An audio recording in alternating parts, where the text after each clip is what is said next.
बच्चों सुप्रभात। आज हम कक्षा 8 का पाठ पढ़ेंगे। दो युग पुरुष।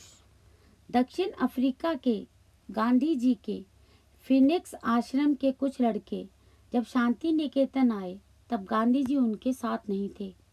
वे बाद में आए।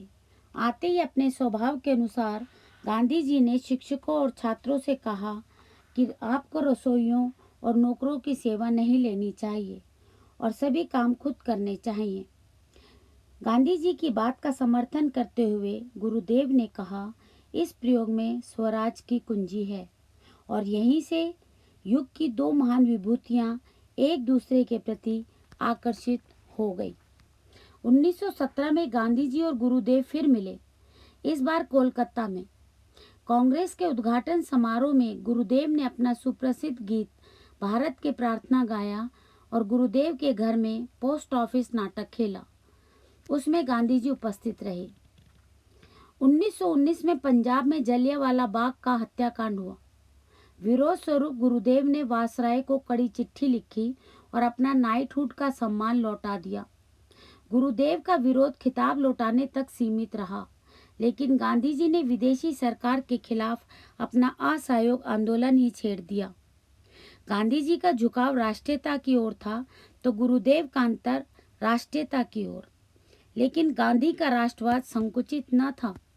वे कहते थे, मेरे लिए देश प्रेम और विश्व प्रेम एक ही है।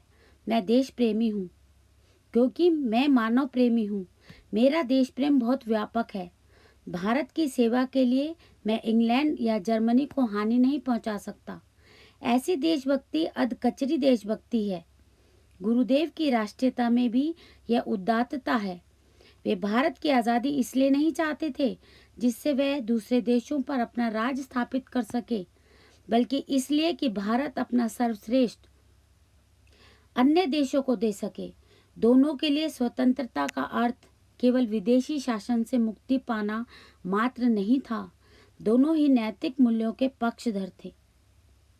1936 में दिल्ली में दोनों की पुनः भेंट हुई जब गांधी जी को पता चला कि शांति निकेतन पर 60,000 रुपये का कर्ज हो गया है और धन संग्रह करने के उद्देश्य से गुरुदेव अपने कलाकारों के साथ जगह जगह नृत्य नाटिकाओं का मंचन करते हुए दिल्ली आए हैं, तब उन्हें पीड़ा हुई। तुरंत गुरुदेव को 60,000 रुपये का चेक दिया और वृद्धा आश्रम में ऐसा श्रम न करने की प्रार्थना की। दोनों की अंतिम भेंट 1940 में शांति निकेतन में हुई। यह सर्वाधिक दर्द भरी और सुंदरतम भेंट थी। बापू जब जाने लगे तो गुरुदेव ने उनके हाथ में एक बंद लिफाफा रखा। उसमें लिखा था कि मेरे जाने के दिन आ गए हैं। मैं अपना प्राणों से भी प्रिय शांति निकेतन आपको सौंप रहा हूँ। गुरुदेव अपना शांति निकेतन और किसी को नहीं देना चाहते थे, गांधी जी को सौंप गए। गांधी जी ने उस पत्र को संभाल कर रखा।